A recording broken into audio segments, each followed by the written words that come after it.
So I'm here with Dr. Kam, and this is a special interview for Sacred Segments. Dr. Kam, would you like to introduce yourself? It's great to meet you. Namaste, great to meet you. I'm Dr. Kam, Dr. KAMARAJ, coming from South India, Tamil Nadu. My professional is Yoga Naturopathy, Bachelor of Naturopathy and Yogic Sciences, which is one of the 6 doctor degrees in India. When you take it as a medical professionals in India, there are 6 kind of medical professionals. One is the modern medicine, the modern GP that we have it in UK.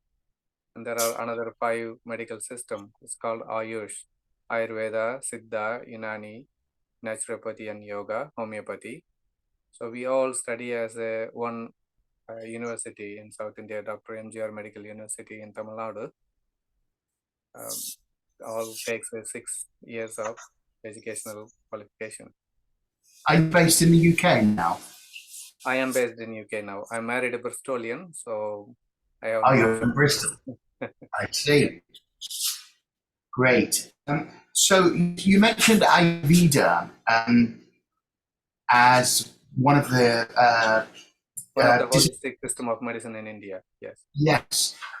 Is that the main part of your practice? Do you employ my main practice as I graduated as a Naturopathy and Yogic Sciences called B.N.Y.S. And then I went to Kerala to study Ayurveda. And then for 10-11 years, I was practicing Naturopathy, Yoga and Ayurveda in Kerala for a while before I moved to England. And so your method of working is very holistic, that's what I understand. When you look at a person's health, how do you work? Is there a system that you always employ when you have a consultation with somebody? The consultation is different from England to India because I'm not allowed to work as a GP because our system is not exist here. So I cannot get my qualifications. But I do, in India, when I work, I work in many modalities. So I look into the approach of Ayurvedic diagnosis, and Siddha is the another medicine that I come from South India. So I take that essence of it. And I learned and practiced homeopathy with my father.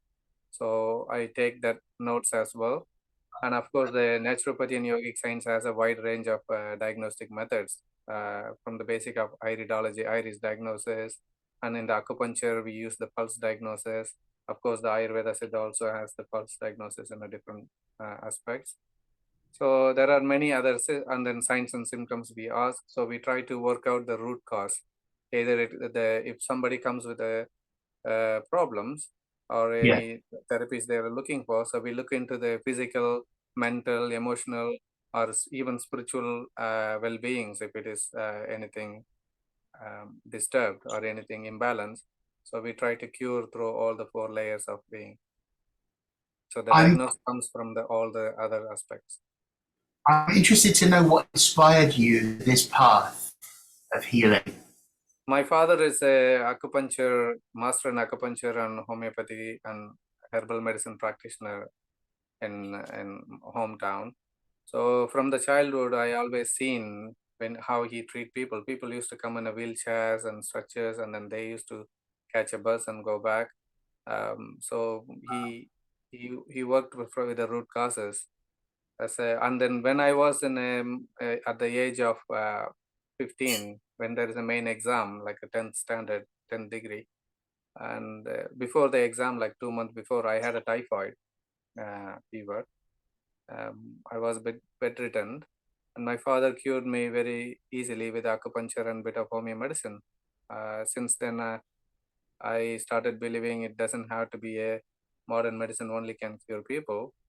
And of course, I don't like the surgeries and injections and and needles.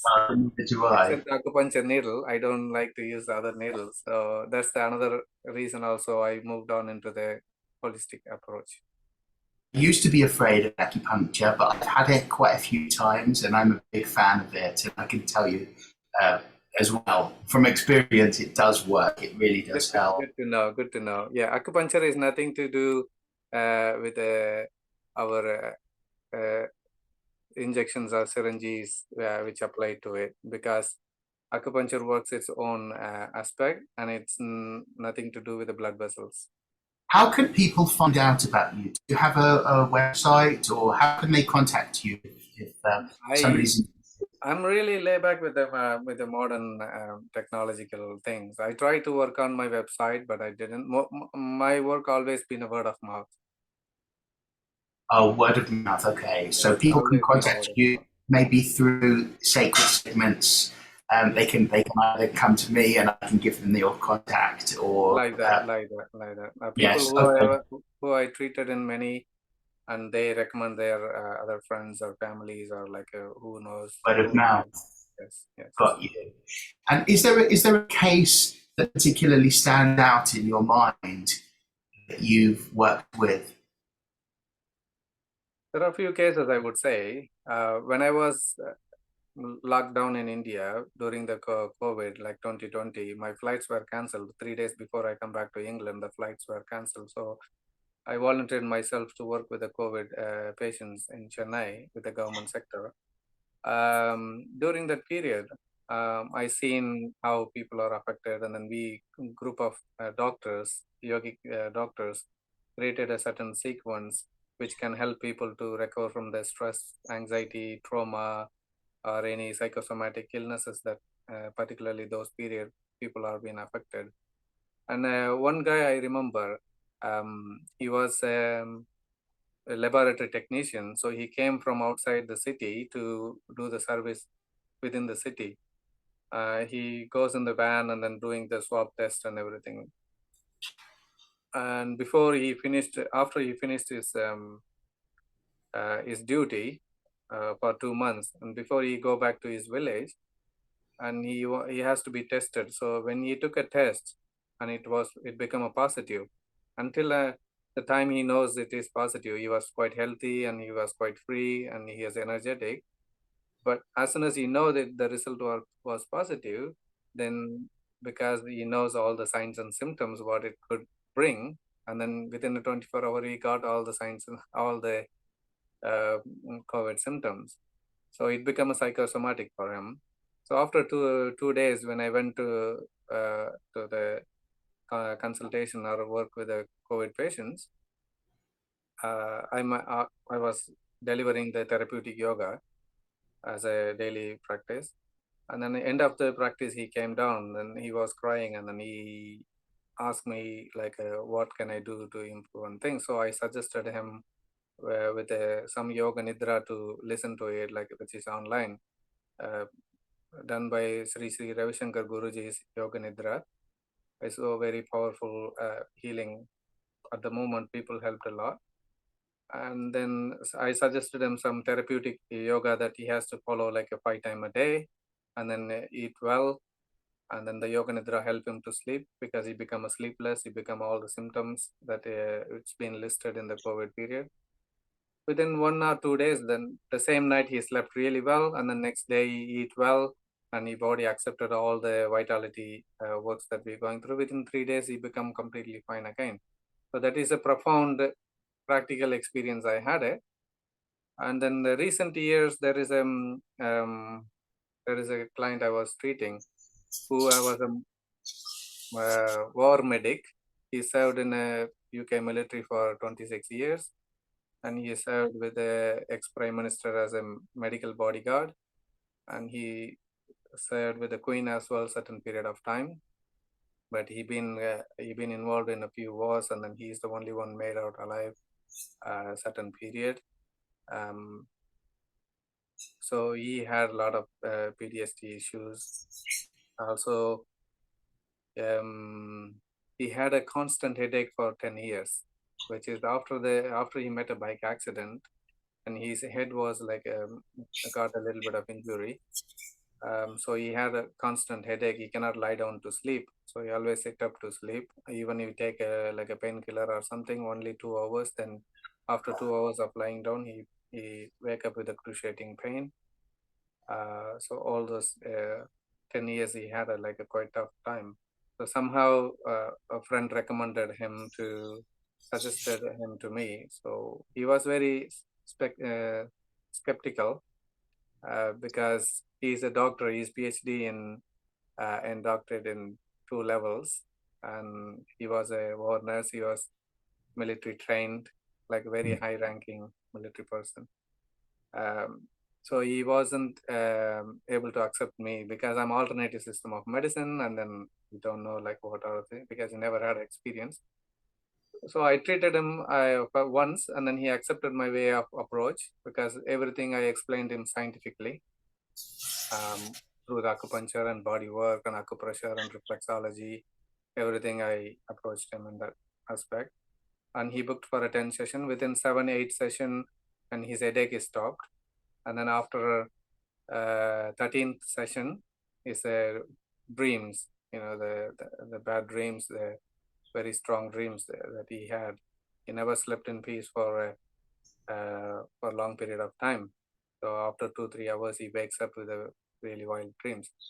So that started recovering.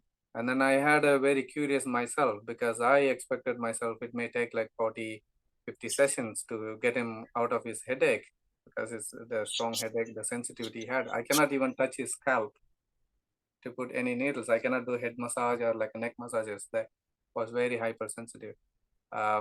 So that changed a lot. He started lying down in his bed and then sleeping, which is very good. And then I was very curious, and I started asking him many questions. How come he get recovered very fast? Then I realized he explained in his whole life he never touched alcohol, he never touched any psychedelics, no drugs, no smoking, very pure food, and then sometimes he survives with water. So he is a very pure person. So the body heals itself, only he didn't have access. So it helped him way better. Now he is in Goa for 2 months doing a yoga retreat and all the Ayurveda treatments. So he is having his another switch time of life. That's my another profound experience recently I have. Thank you for sharing that.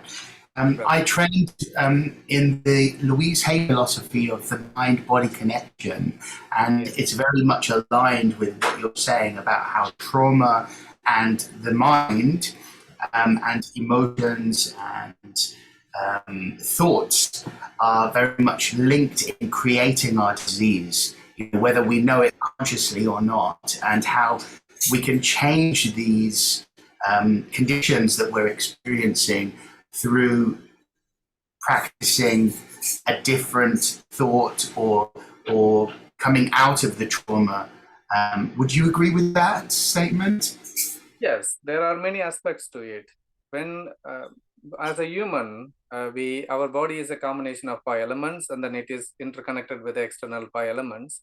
So as the external elements always evolve and revolve and then changing and moving, so our body also depend on that. And then from our daily food habits from birth to death, we cannot say I have a constant body. So there is always anabolism and catabolism and creation and distractions, and then movements is going on with our physical, mental, emotional, and spiritual layers. So according to that, it depends on how you keeping your well-being. That's where the holistic things comes with great disciplines, like Ayurveda teaches from the Panchakarma, from the Dinacharya, Ritacharya disciplines, and even Siddha, even Naturopathy and yoga lifestyle, how to eat, when to eat, what to eat. The food is the medicine, the body is the temple for the soul, the soul is the energy of the whole being. So it depends. External stimuli can cause, or internal aspect can cause, even some spiritual or energy blockages can cause the problems or affect our normal movements. So being conscious about all the layers, all the levels, and upgrading and uplifting every day-to-day life, that's what keeps us away from the disease or sickness or illness. We just have 1 minute left of our interview. I would very much like to speak to you more in the future, and I hope we can do another interview in the future, because I would like to speak very much about karma and also the lessons of disease, and your thoughts on this. But perhaps let's save that for another time. I just want to say thank you for taking this time and sharing your experience with me, and hopefully we can talk again. I very much appreciate meeting you, and thank you for your time, Dr. Kam. Thank you very much for interviewing and accepting my knowledge. I'm really pleased to these holistic things, holistic point of view going widely through your service. It's a great honor to present my skills and my knowledge to your community. For me as Take well. care. Vanakkam, Thank you so namaste. much. Namaste. Namaste. Om Namah Shivaya.